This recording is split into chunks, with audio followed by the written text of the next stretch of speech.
All right. Okay. So again, we talked about these acts here already. We talked a little bit about the committee that was created by Woodrow Wilson to try to motivate the people getting involved in World War I. Okay, as the U.S. is getting involved. Okay. Today we're going to focus a little bit more on how the U.S. is going to help the Allied powers with this conflict. And then towards the end of class, no, it's just a video. Okay. Go home. Go home. Tomorrow we're going to talk more about the Russian Revolution. We'll mention about what's going on with Russia that is causing fits for the Allied powers. We'll talk about that as well.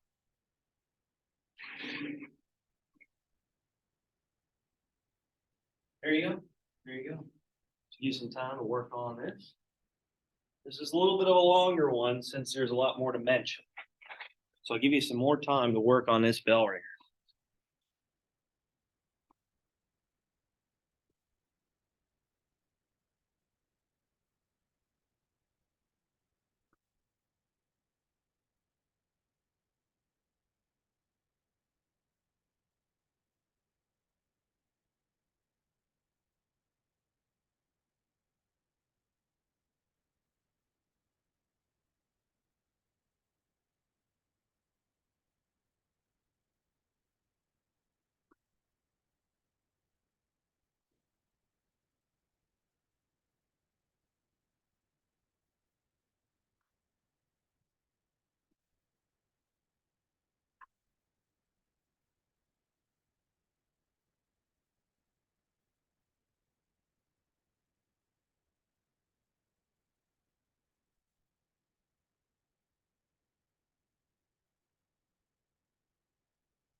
Bless you.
All right, so I know this is a review, but let's just go over this because we had quite a bit of time off here for the long weekend. But how did the United States prepare itself for war? So with the response, I was hoping you include a few policies, acts that were created by Woodrow Wilson.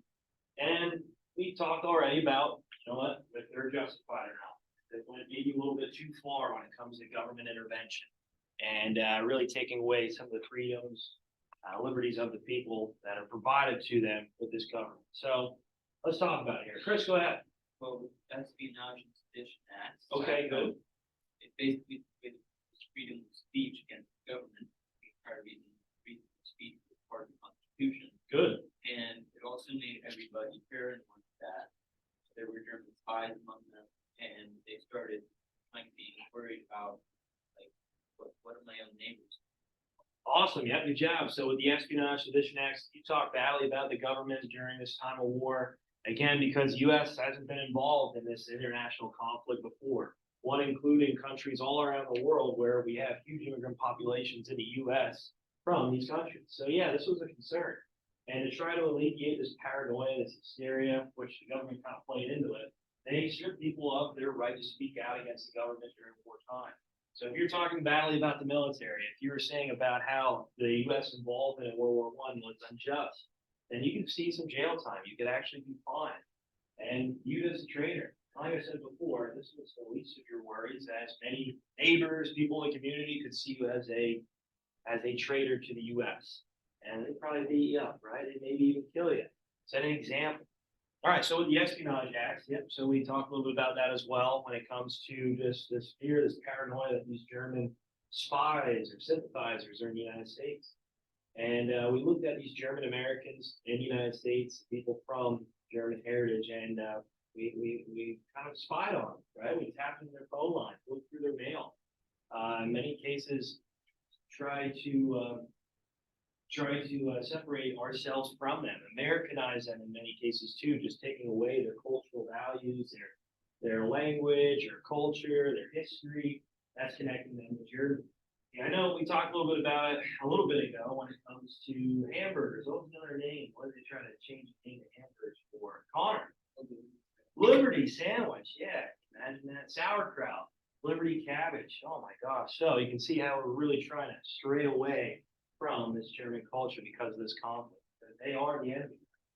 All right, good, good. All right, so Espionage Sedition Acts, we talked about that. Okay, what else? What else? How are we going to try to build up our military?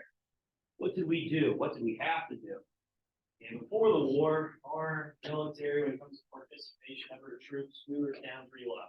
Right? We were ranked almost at the bottom of the barrel when you compare it to these other European countries. Matt, go ahead.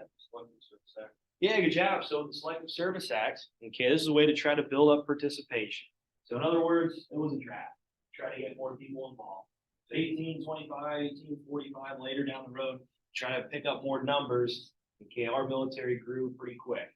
And the goal was to try to train our troops for this war. Okay. Again, what type of warfare is it in World War I? What type of warfare is it? Go ahead, Austin. Trench warfare. Yeah, good job. Do we know anything about it? Now, what about all the technology used over there in war when it comes to chemical warfare, tanks, airplanes? No idea. So this is going to be a difficult task. Also, we need to try to set up supply lines, get our troops over to Europe, right? That's going to be a hard objective. Okay, we never had to do this before. So we're all kind of starting from scratch.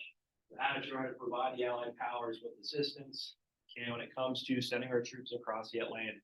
And one of the biggest obstacles too is what's out in the Atlantic. Have been causing fits for the Royal Navy for many, many years of World War One. Connor, German U-boats, yeah, good job, and unrestricted submarine warfare. So we'll talk today about how we're going to try to plan to get these troops, these war supplies, this military equipment across the Atlantic, help the Allied powers tip the scales with this war. All right, but yeah, the Selective Service Act. Again, a lot of people looked at this and said, hey, this is unconstitutional. You just can't force people into war. And there's a lot of people that kick back against the Selective Service Act, kick back against the draft. It's not the only time, right? We talked about the Civil War, how there's many riots in New York City over the draft. Right? World War I, same thing. Okay, when we get to World War II, the Vietnam War, there's going to be a lot of hostility, a lot of viewpoints against this Selective Service Act and draft. Okay, finally, what else? What else? How did the government try to build up motivation for this war? We stayed out of it for the longest time. Okay, now all of a sudden, as we're joining in, because all the Lusitania, the Zimmerman telegram, we had to do something to motivate the masses. What do we do? Good, man. We use propaganda. Yeah, propaganda. Yep, good job. So we talked about an agency, a bureaucracy that was created by Woodrow Wilson to create propaganda. What was it? Remember the bell ringer, Matt, you caught this. Good job. What was it? Committee on Public Information. Yes, good job. Not safety. That was the French Revolution. Good. So the Committee on Public Safety trying to provide propaganda when it comes to posters, when it comes to newspapers and magazines, right? Trying to motivate the masses to get involved. A lot of them were targeting, right? Young men when it comes to enlisting, trying to get involved in the war effort. Okay. Also when it comes to targeting the enemy. Germany. How did they depict Germany? How did they depict? We went over a few of these pieces in class for your assignment. Chris, go ahead. Yeah, good job, right? So this monster, this brute, okay, and this was a way to try to dehumanize the enemy, right? Try to strip it from, maybe an emotional connection we might have as we fight in Germany over the war. Okay, so we won't have an issue just lobbing bullets at the enemy, right? We're going to view them as something subhuman, right? Something totally different. All right, also, we talked about other forms of propaganda like what? That was more geared towards American people at home, the home front. When it comes to rationing, when it comes to, I don't know, what? Providing food. Austin, go ahead. Yeah, good job, right? Victory guards. Okay, so when it comes to providing food and agricultural products for the war effort. Okay, we'll talk today. When it comes to the United States, okay, it's not like we're just going to go over there, guns a-blazing, and just whoop some butt. That's not the case at all. We have no idea what this war is all about and the effects of it. So we're going to be shocked by it, but at the same time, just with our sheer production alone, when it comes to military supplies, even though they might be outdated, this just brings the numbers to the game, to the element. And when it comes to agriculture, when it comes to food supplies, we're just going to overwhelm Central Powers here when it comes to providing these materials. All right, is there any questions on this bell ringer? All right, Sedition Act, espionage, and Sedition Act, the Selective Service Act, okay, and Committee on Public Information, propaganda. That's how we're motivating our people. All right, so here are your terms for today.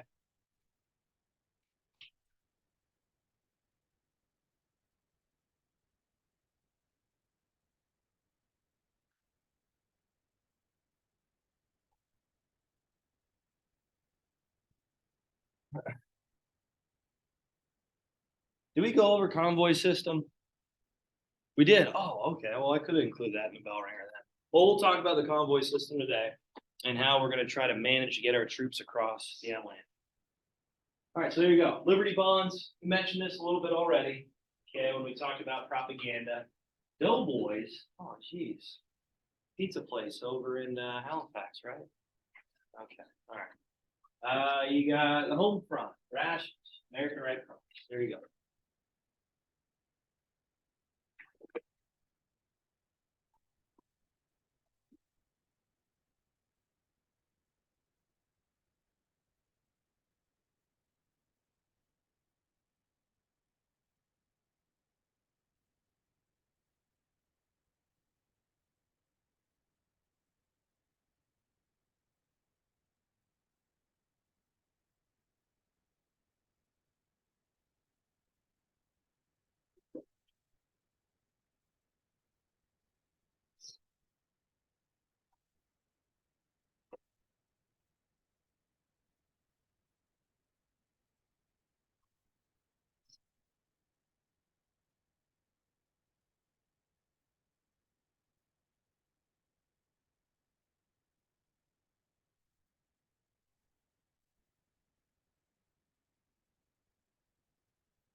All right, so Liberty bonds we talked about already. Other name is Liberty loans. So what are they? What are they? Come on, there, Chris. Chris, you did a good job.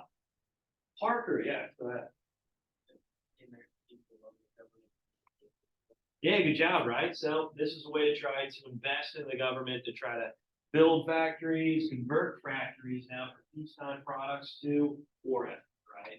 Try to pump out military supplies and armaments and provide our military with the resources they need, the supplies they need to fight this war.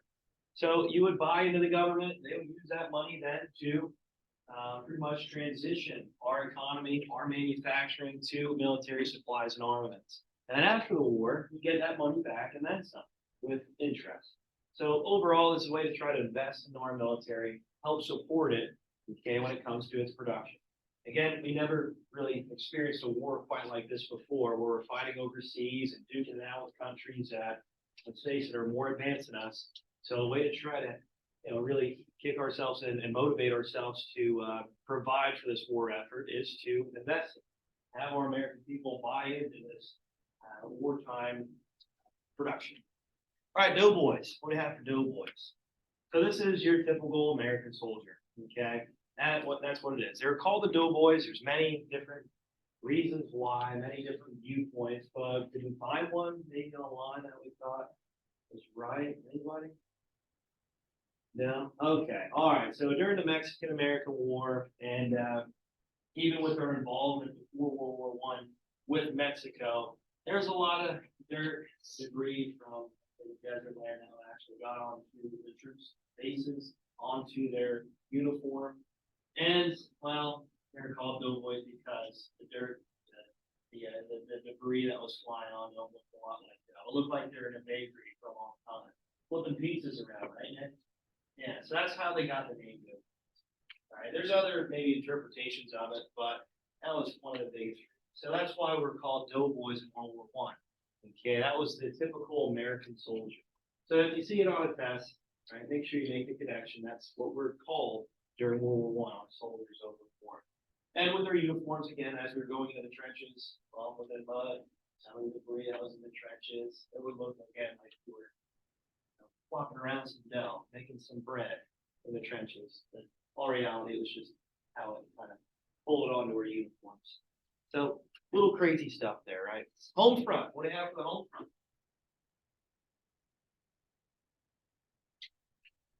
Home front. Alana, what do you have? Yeah, good job, right? So we talked about these victory gardens. We talked about the production, right? As the men are going to fight, a lot of these factories are going to have to be filled with women, okay? And how to try to provide for the war effort when it comes to military supplies and armament.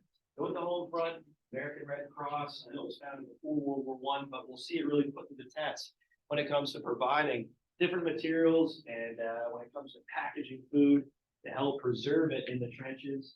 And when it comes to, obviously, nursing equipment, sanitary equipment, supplies for our troops in the trenches. So, yeah, nursing them back to health, after they're, really embracing warfare. So the home front was really one of the influential factors for the U.S. to win this conflict, not only in World War I, but in World War II. Again, we're just going to provide so many supplies and armaments and even food, and it's just going to tip the tide, tip the scales for the Allied powers in Europe. All right, so what do you have for rations, rationing? Go ahead, Connor.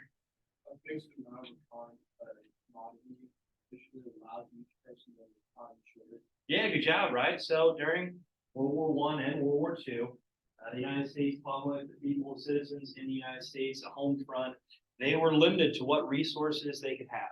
Okay, when it comes to maybe gas, all right, when it comes to resources like rubber, even food, people were told, hey, we got to limit what we're consuming, limiting what we are actually utilizing here, because this could go for the war effort. This could go help support our troops over in war.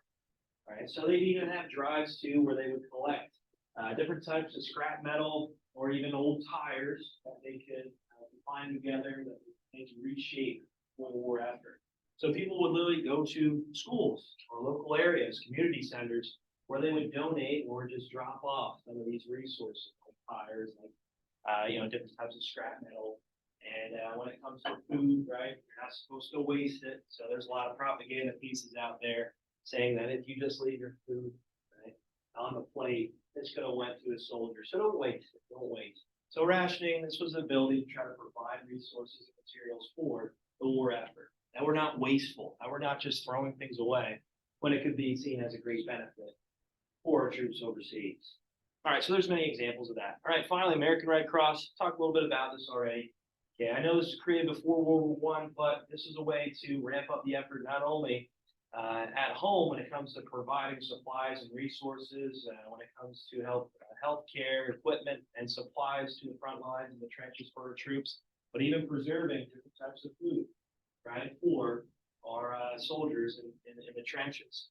Okay, American Red Cross would really ramp up the efforts for women during warfare. Okay, so if, let's say, some of the troops were injured, okay, there's nursing supplies and equipment were there to help get them back on their feet and fight for the Allied powers. So this would help bring on a lot of changes in the U.S., specifically the 19th Amendment. What is the 19th Amendment? What is it? Katia, what is it? Austin tapped you on the shoulder. The woman won. What? Oh my lord, what is it?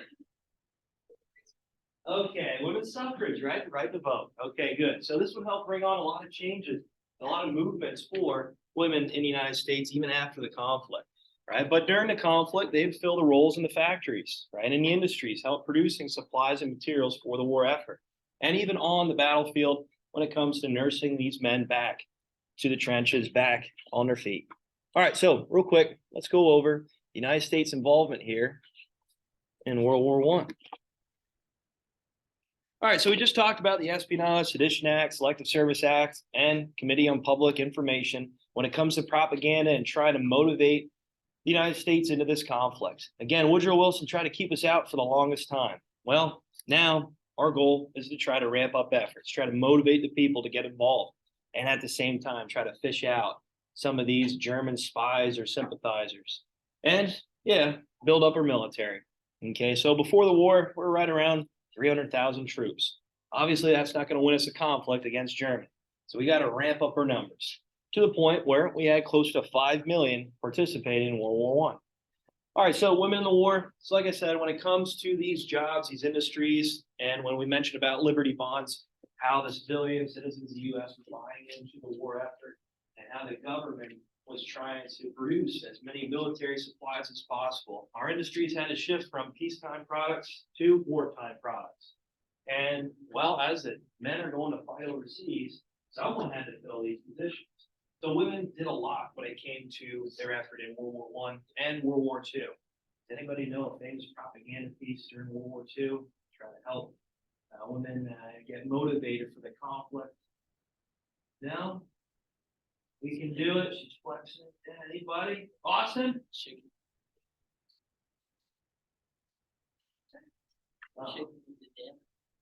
You know it?